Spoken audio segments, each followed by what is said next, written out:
On May 1st, 2014, her life changed forever. She was hospitalized and diagnosed with a rare blood disorder, but she wasn't satisfied with the prognosis and treatments. She went to work researching her disorder and found hope in a drug approved for non-Hodgkin's lymphoma and rheumatoid arthritis.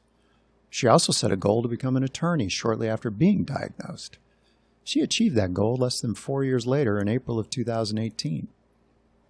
Now she's a rare disease warrior, breaking down antiquated rules and regulations governing how FDA-approved drugs are used. Repurposing drugs. Sound familiar? As usual, there's more to the story, starting right now.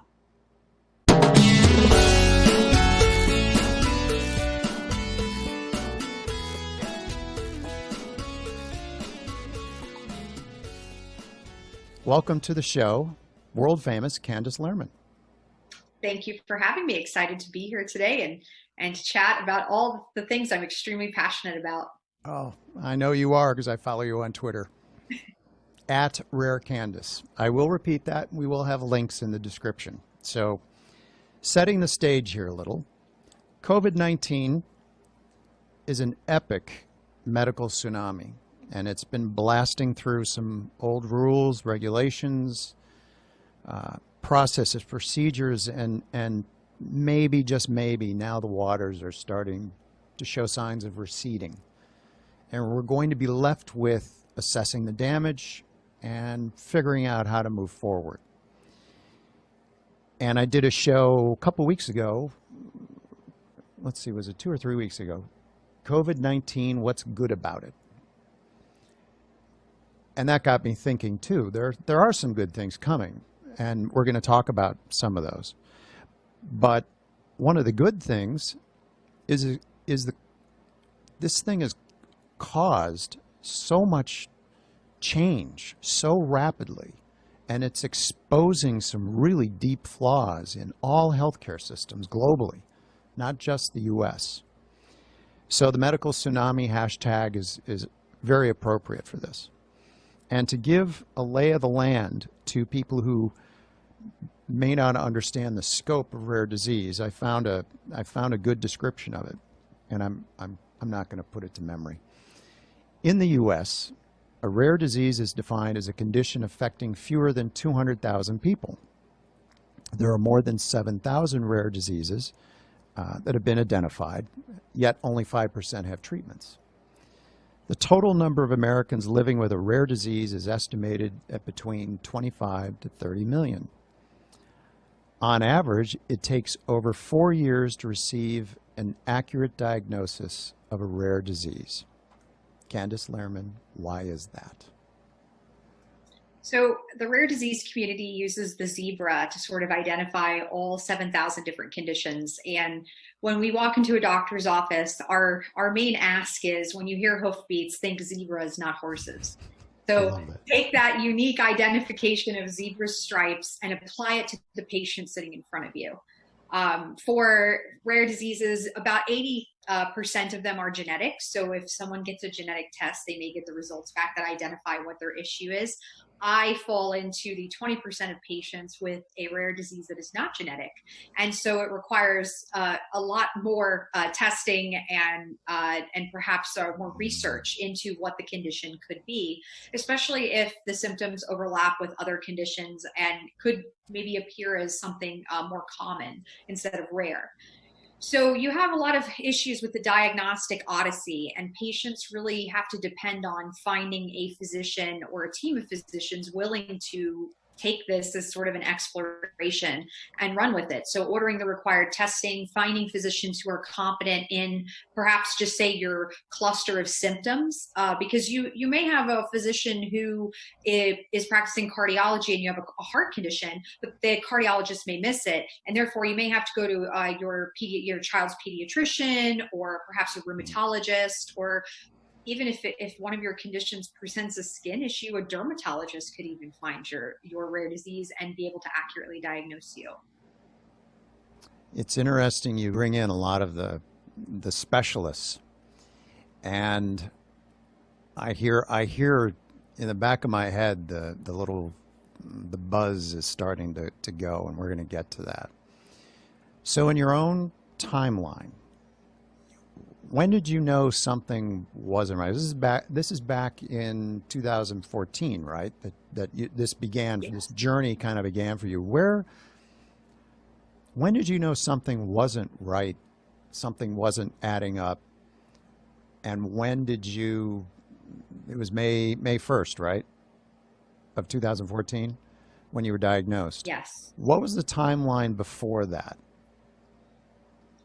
So I started showing strange bruising symptoms in January 2014. I recall having a time, at the time I was working for Enterprise in the commercial truck division, and I would deliver trucks to my accounts and things. And of course, I'm wearing a suit and heels, and they're wet and slippery from being cleaned. And I remember slipping out of a cargo van and hitting myself and falling and sitting on the bar next to the seats that hold seats in.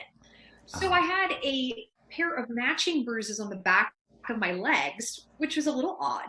And it was sort of strange, and it was one of those things where when I look back, I'm like, well, that would have been my first sign that something was sort of off.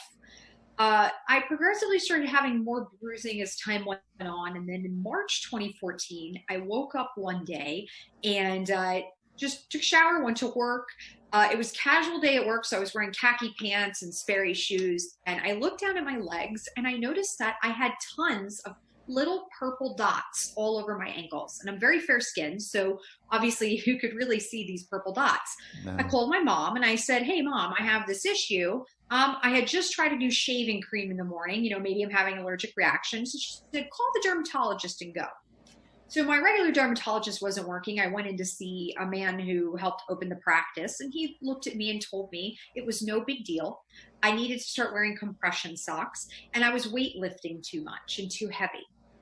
What I didn't realize was that what that actually was petechiae, and my platelets were below 10,000. Had I gotten into a car accident or hit my head, I could have died. Wow. So, of course, this is in March. April, I go travel to Phoenix, Arizona, Scottsdale, Sedona for my mother's birthday. I'm wearing shorts because Arizona is very warm in mid-April. And my mother started to see my father too, these bruises that were looked like I got hit with a softball. They were so large. Mm. They were very dark.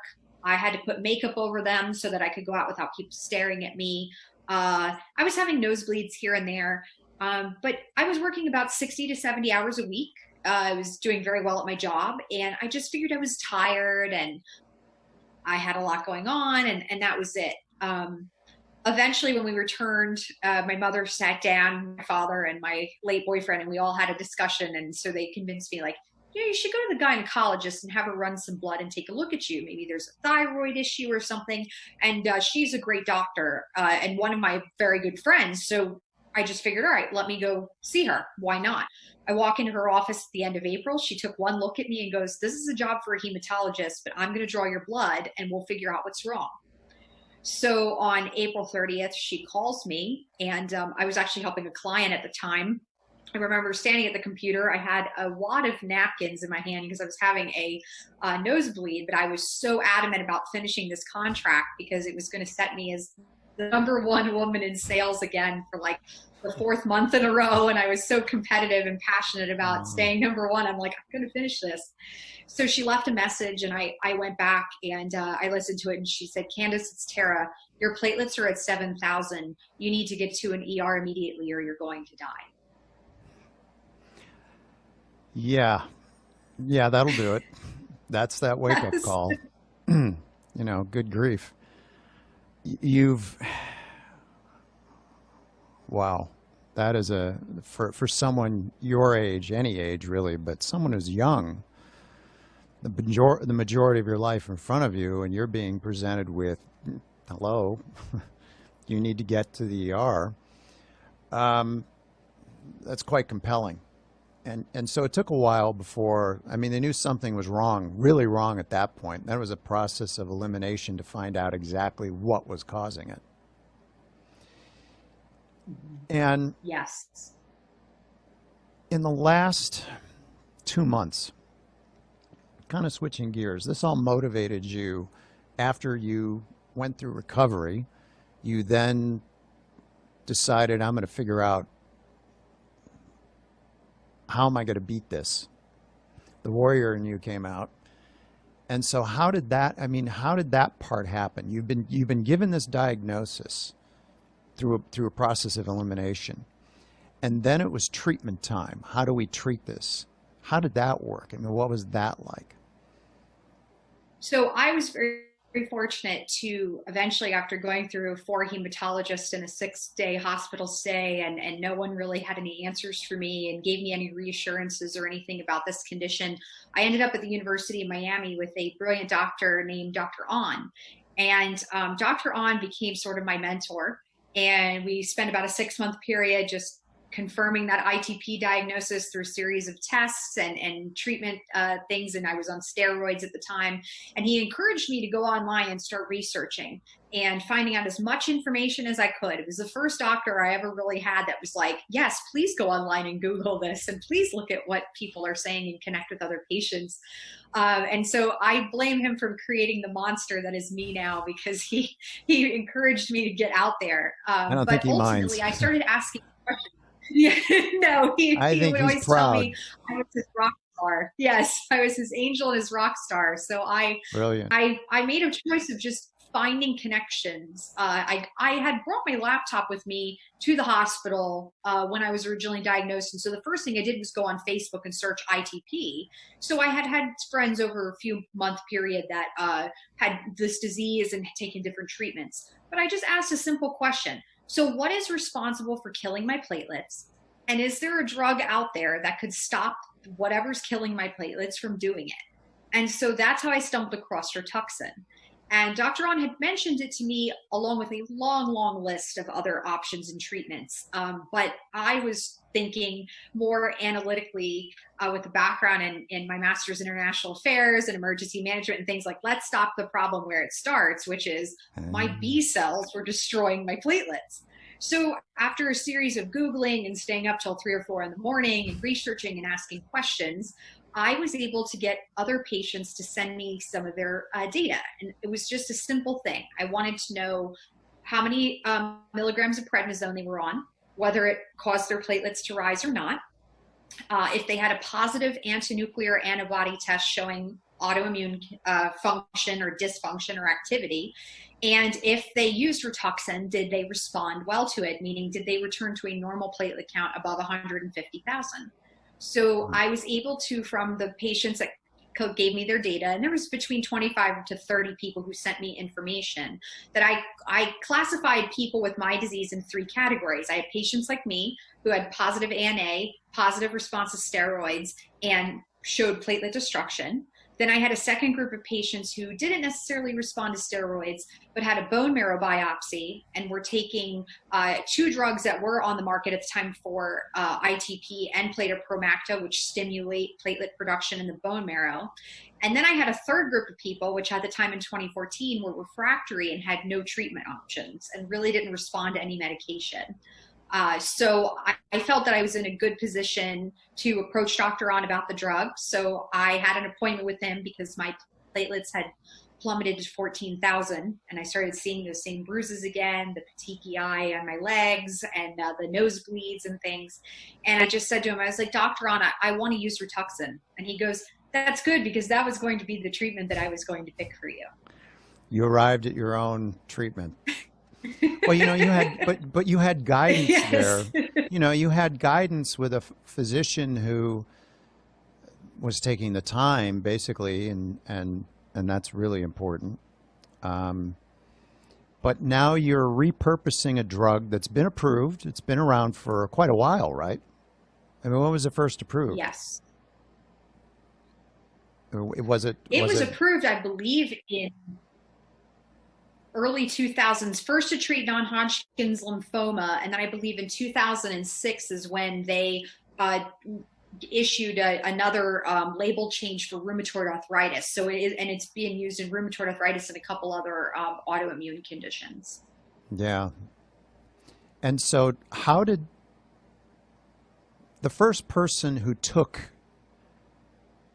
the drug for your condition, your disease, why Why did you know the story behind that? Why did they, someone had to be the first test case. Was it by mistake? Was it, I mean, you know, the story of Viagra, that's a repurposed drug. um, and so was it something, someone said, hey, why don't we try this? Do you know the story of that? I don't. And that was actually something I had been searching for in 2014 was, okay, so who was the first doctor that said, hey, let's throw Rituxan at ITP and see what it does? Huh. And I couldn't tell if it was a hematologist or a rheumatologist, because of course, ITP is an autoimmune disease. So technically I kind of straddle that area between hematology and rheumatology. And I've learned in the last 6 years, they don't necessarily like to work together on patients. So the patient is sort of the middleman, so to speak. But I could never find it. One interesting tidbit was my first hematologist in the hospital came in, and the day that Tara, my doctor, had called me and told me my CBC results, a research study was printed on Rituxan for ITP. And he had mentioned to me, yeah, these doctors just put out this report on Rituxan for ITP. You should think about it. And he left. Now, of course, this is 3 hours after I was admitted to the hospital and still trying to figure out how to spell immune thrombocytopenia.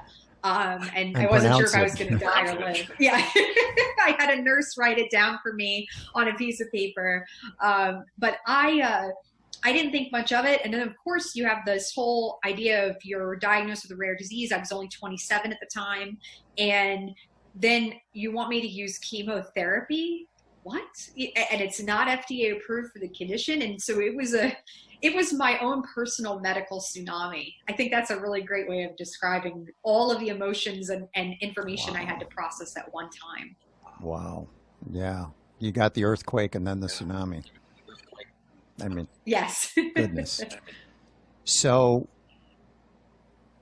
the CARES Act, I read, passed in January, if I'm not mistaken, right? It was signed into law. And that's something you've been pretty passionate about, if memory serves. Correct me if I'm wrong. Just in time before the tsunami hits, the CARES Act is designed to address some of these things. Are there any limitations so far with this? I mean, what do you think of this event? So I haven't dived in too much to the CARES Act yet because I'm still watching what they did with the 21st Century Cures Act, which was the first bill I ever got involved with after my rare disease diagnosis. And we advocated for a lot of changes, and the government was trying to tell us, like, hold on, guys, we need a little bit of time to roll out all of these different measures and things that you're requesting, and we're willing to do it, but the government moves very slowly. Of course, now in the age of COVID-19, we see that when they want to move quickly, they do, and at rapid speed. But of course, we signed the bill into law in the end. Obama signed it in 2016 in December, and then come about 2018 was when we really started to piece out certain policies and projects and things involving the FDA, drug development, data. We just had a great part of right before the pandemic really blew up, patient data and open access and APIs, and trying to help patient data move in between different EHR systems and hospital systems and things. But I think what we're going to see now is you're going to see Congress, and especially their staff who have been instrumental in working with patient advocates and patient advocacy groups to change laws and make things and make medicine and scientific research more patient friendly. They're going to go back and look at every single thing that they did in light of this pandemic, because they've been forced to live like myself and other rare disease patients and being fearful of the unknown with a virus going around. And they're going to look at everything, and the first question they're going to ask is, does this help or does this hurt? And I think you're going to start seeing a sweeping change come probably summertime, when they can get back to Washington and work, because there's going to be a lot of answers to that question that are, this actually hurts. Well, the question, as an attorney, as a practicing attorney, you know the questions are more important than the answers. And asking good questions, I think a lot of people are going to be asking a lot better questions now, like, wait a minute, I was able to call my doctor on the phone during the COVID crisis, and in 5 minutes, my problem was solved. I didn't have to go to the office. Now I have to go back to the office? What? They're going to have a hard time putting the genie back in the bottle. So there's a lot of, as I've said, that there are some very good things out of this disaster that's ongoing, the train wreck. So there are some things that are good about it. And as tough as it is, sometimes you have to, ask what is good about it. Segment 2, privacy. I had Dr. Molly Rutherford on, and she is a direct primary care doctor in Kentucky. And she also does addiction recovery. And I mentioned the thought of somehow in a big, large database, because this has happened, not just in the United States, but overseas, where a patient's health history is published online. I said, what would happen? What would be the result of all your patients' records being published online? And that was a disaster. That would have been a really bad thing. You are very public about what's happened to you, all the things that you've been through, which makes sense. We get that. But I started thinking about what are the things that rare disease patients, do they have to go public with? Is there a reason that they would have to go public, like inform an employer, or are most of them, I don't want to say hiding it, but they expect medical privacy? How do they feel about that? What's the current thinking? The rare disease community is interesting in that because so little is known about most of these rare diseases. And of course, when we talk about rare diseases, some people will think of the ones that are more well known: hemophilia, cystic fibrosis, muscular dystrophy. And so when some people may say, oh yeah, well, I have a friend with cystic fibrosis, or oh, hemophilia, yeah, that's that bleeding disorder. And so, but then you have these people with a rare condition. I have a very good friend of mine who lives in Wisconsin, and her daughter is one of maybe 65 children in the world with something called Timothy syndrome. And she always is talking about her daughter's condition because she's trying to raise awareness for it.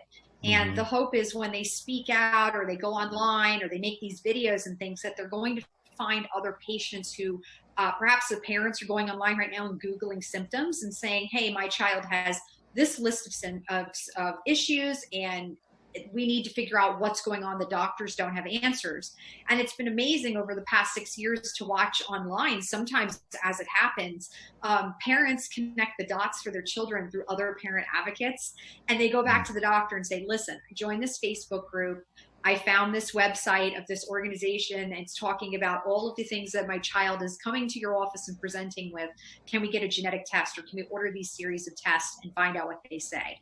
And the doctor orders them, they come back, and then it's a confirmed diagnosis. So the privacy part of it, I think when you have a stigmatized disorder, and I can speak about this as a blood disorder patient, when I was diagnosed, I had a lot of people who sort of shunned me. There was this belief that I had HIV, and not ITP, and they didn't want to be my friend anymore, and I was gross or dirty, and those stigmas don't belong in the HIV community to begin with. But as an ITP patient with a rare disease that's not understood, it was devastating to me emotionally to experience that. And so I had to hide at first my diagnosis, and I was concerned too about my employment and whether I would be able to go back to work, and I did eventually get laid off, but there are some privacy concerns around that. And of course, if I could have gone back to work, I would have been more guarded. I don't know that I would have been as public with my ITP struggles as I was since I got laid off. And then after I got laid off and used Rituxan, I started the blog. So I went public. But I think for the most part, your parents with rare disease patients who have these very small populations, they have to get online. My friend Monica Weldon, her son Beckett has SYNGAP1, and he was the 6th person in the world diagnosed in literature with SYNGAP. And now we have about somewhere between like 300 to 400 patients around the world now. And she has a registry, she has an organization. I used to sit on the board of it. They're driving drug development and trying to repurpose drugs for those kids. And it's amazing. And it was just one mom who decided, let me start a nonprofit. Let me email some researchers that are doing animal models into SYNGAP and the protein in the brain, and it exploded. So when we're discussing privacy, I also have fibromyalgia and Sjogren's syndrome, which are common conditions. And so fibromyalgia especially, chronic pain is very stigmatized, obviously, with the opioid epidemic and painkillers and the drug-seeking behavior and all the stuff that people throw at you when you're in chronic pain.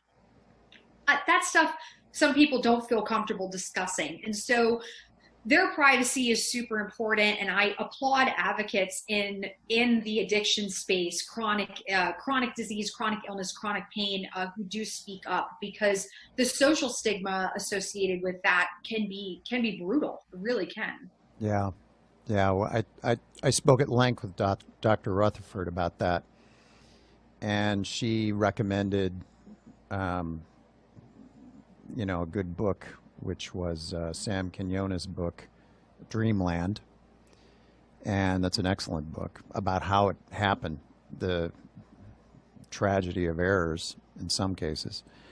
So I think it's heartening to hear that setting privacy aside, that there are people that say, I'm going to do something, hold my beer.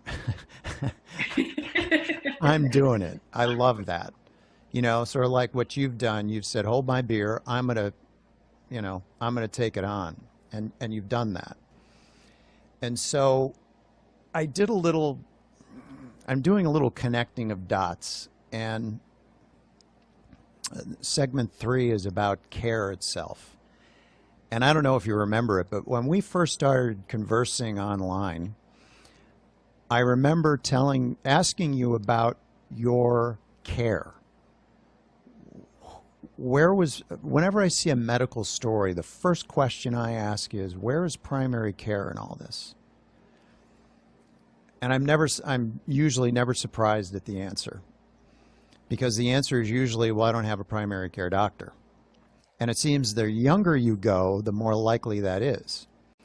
So given that a lot of this, and this is the next little factoid, and the quote is, furthermore, if care for this is for a quote on care.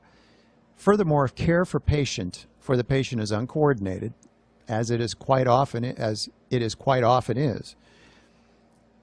it can result in time being spent going to multiple appointments, which could have been avoided if care was better coordinated.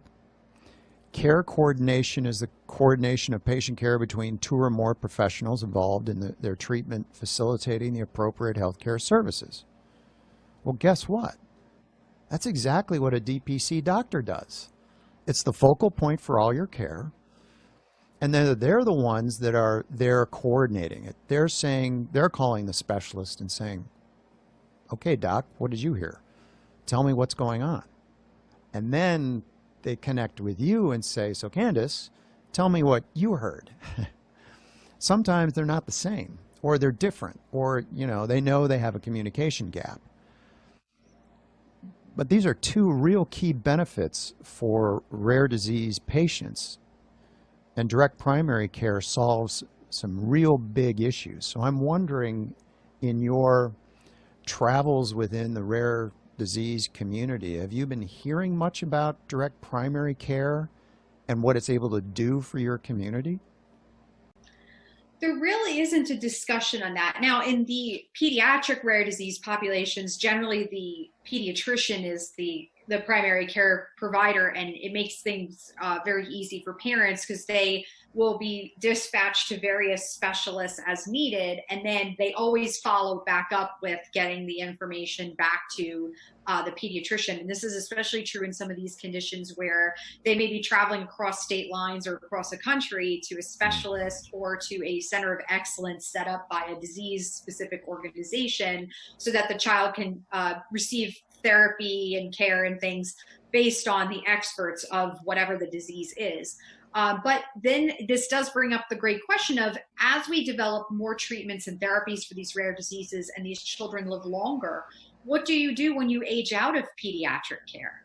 Who do you see next? Who is the next pediatrician, doctor you love and trust that you rely on? Because your specialists will still be there. And even if they retire, you have people rising through the ranks of medical school and these research institutions that will take over.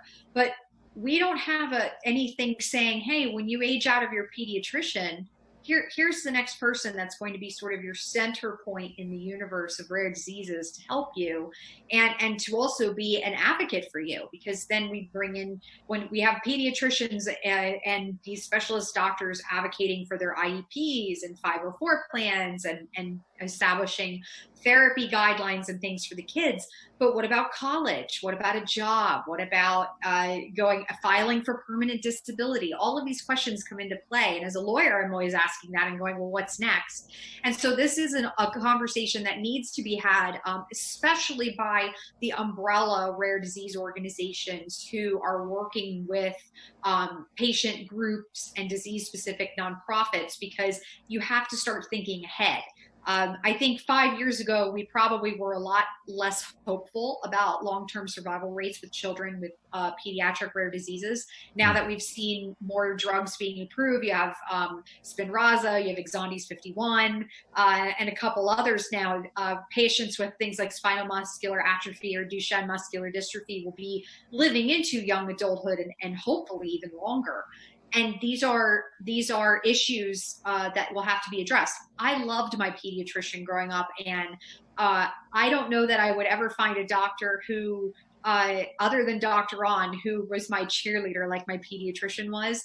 And so I seek those relationships, but I wouldn't know where to begin. And I think there's an opportunity there for DPC physicians to work with these umbrella organizations in the rare community to perhaps set up a relationship and education and educational material that, hey, parents, we need to do this. Or perhaps it could be a service funded by a nonprofit disease organization.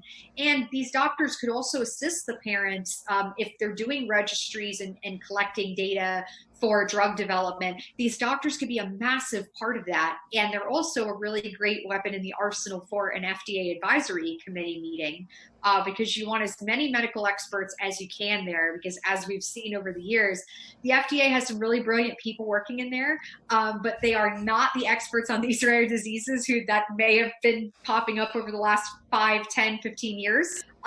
So they need to be educated. And sometimes they listen to patients, but you're more likely to have them be more receptive to their peers who may be direct primary care physicians. One of the things that you find is that super users are 50% of our healthcare cost, and that's 5% of the population. And I think, is it fair to say that most rare disease patients fit into that category of super user? Yes, I would say the majority of them do, especially children with these conditions that are sort of newly understood or discovered from the genetic spectrum of all these weird diseases that are presenting. First, they have epilepsy portion, then they have the autism, then they may have a digestive issue. And so it just turns into sort of a whack-a-mole game for the parents or caregivers, going between different specialties and physician groups trying to put out fires to just try to have a decent quality of life for their child. Well, the secret is comprehensive primary care. And there's a great article in the Atlantic magazine about super users. It's been out for a while now. People usually cite it. And when I read these articles, I think, where's primary care in all this? great primary care, comprehensive primary care. And you go through the article, and about 3/4 of the way through, they mention one of the main drivers for this is the lack of coordinated primary care. If you nail that, if you get that right, you lower the cost down dramatically. Where are some places that people can go to A, learn more, and B, keep in touch? So I definitely recommend, if you're interested in learning more about rare diseases, getting involved, or perhaps you have a rare disease and you're trying to make connections.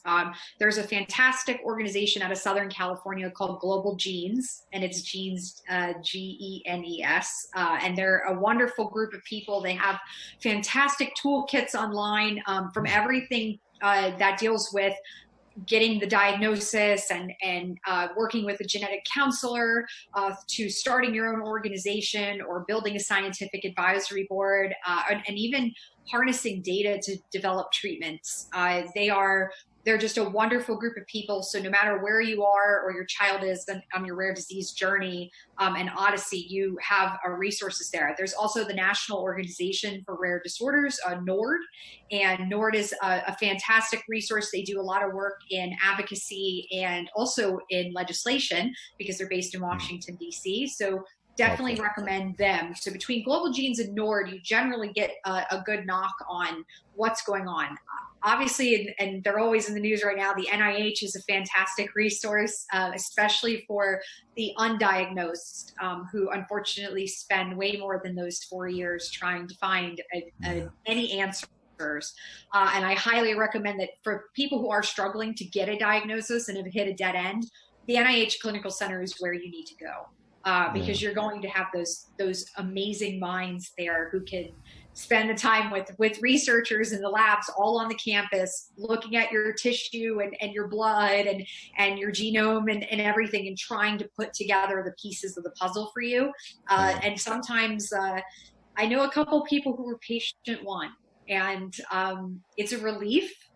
It's also a very stressful thing. So I always tell people, if you don't know the answer, go to the NIH, just like we've done with COVID. We pulled Dr. Fauci in and Dr. Birx, and we were like, we need your help and you need to lead us. And then I always welcome, I have a lot of people who reach out to me on Twitter and ask about their rare disease journey and things, and I'll hook them up with people. There's also a really great patient advocacy group that I love and I've been involved with for years. It's called We Go Health. And they're fantastic because they just launched last year a wonderful platform that has a bunch of different educational series on becoming an advocate, maybe writing a blog or starting a podcast or doing a YouTube channel. And it's a really great way to connect with other patients, perhaps in your disease area or other diseases, who are taking that step and going public, perhaps, and maybe shedding the code of privacy like we were talking about. And they give great tips and guidelines on what to do and how to work within your comfort zone as a patient to discuss your condition and advocate for yourself. So I really recommend between Global Genes, NORD, and We Go Health, they've got all the tools in the arsenal for you to become an effective patient advocate and also to sort of take charge of your rare disease diagnosis. Great. I will make sure that's in the description. I'll put it up on the screen in editing. And by the way, I do follow you at Rare Candace on Twitter. And also your website is rarecandace.com.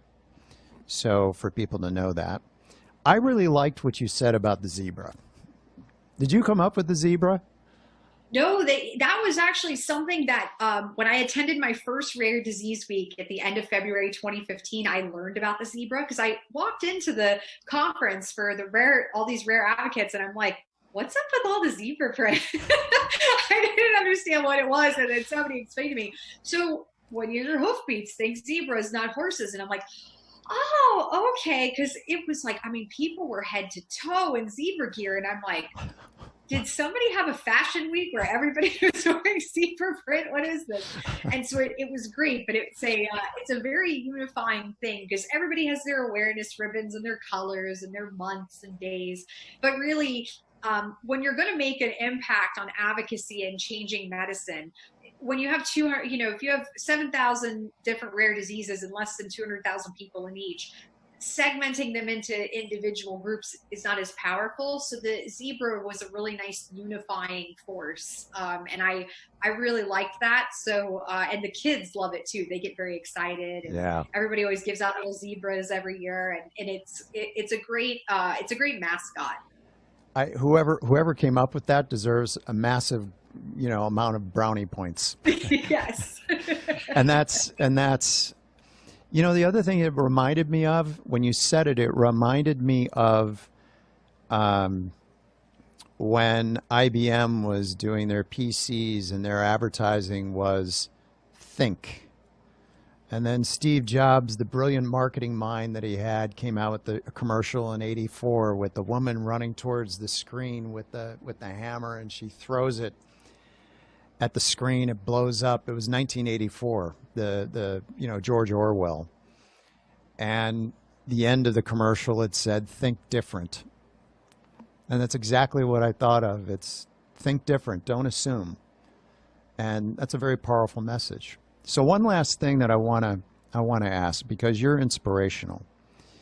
And if there's a young person out there that's watching this someday and says to themselves, sort of like, be like Mike, I want to be like Candace, what do you suggest to them? What advice would you give a young person who's maybe experiencing what you are and it says, you know what, I want to do what she's doing? What advice would you give to them? Well, I think the first thing that I would recommend is you need to find a team of people that are in your corner. And it took me a little while to find those people and to find my like support system of friends who were going to be there for me through this weird journey of this weird disease that I couldn't even pronounce at first and didn't understand. But then once you can get a hold on your health and sort of grapple with it, then you have to ask yourself, what's next? And the answer doesn't always come right away to you. It took me a while of debating what my next steps were. I had a feeling I was going to lose my job and I was never going to be able to work in corporate America anymore with a rare disease that was going to keep coming back every couple years. And so that's when I decided, well, I want to change things. So how can I? And medical school was off the table. My doctor on told me, I don't want you being exposed to things. And now looking at this COVID crisis, I'm like, wow, he was smart because I wouldn't have been able to work during this. Yeah. Um, but I said, you know what? Lawyers cause a lot of problems in this country. The laws, the regulations, the red tape. And it's like, why don't I go to law school and figure out how to strip it down? And so I knew for me that was the right way to do things. But if you have a passion for something, perhaps you want to be an accountant. You can be an accountant and then offer your services pro bono to some of these rare disease organizations that need assistance with their 990s every year. Maybe you want to bake cakes and cookies and have a bakery. Perhaps you could offer special cakes and cookies for patients who perhaps have digestive issues or rare diseases that are metabolic in nature that require a certain type of diet, and they're so limiting for these poor children who are struggling to eat pizza or cake or cookies with their peers. Everybody has a place, and rare diseases and being involved with the rare disease community and advocating isn't just limited to starting your own foundation and maybe having a data set collected for drugs.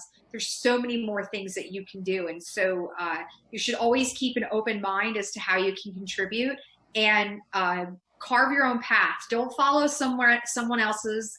Don't walk on the sidewalk. Just get in your car and drive through whatever you need to. Break down barriers, break down silos, and if you feel uncomfortable, you're making a difference. Because if you're feeling comfortable, you're not shaking things up enough. When you're uncomfortable, you're growing. Yes. It's a lot of old phrases that my dad and the older generations would pass down, and boy, do they hit home later on in life. Um, and it something that you said about getting out there and going. One of my favorite sayings. It is from Woody Allen, and he attributed some of his success to the phrase "ready, fire, aim." Get ready, go. Just go. and then start, refining what you're doing. But half the time, most of the time, people never pull the trigger. They never fire. They just kind of sit there and go, wow, that'd be nice, but they don't do it. But thankfully, you've done it, and you're doing it, and you're making a difference. And that's terrific. So I commend you for that. And Candace Lerman, thank you for joining me today. It's been a real pleasure. Thank you for having me. It's been a lot of fun. Well, to my listeners, thank you too. And stay healthy, wash your hands often, and there you are.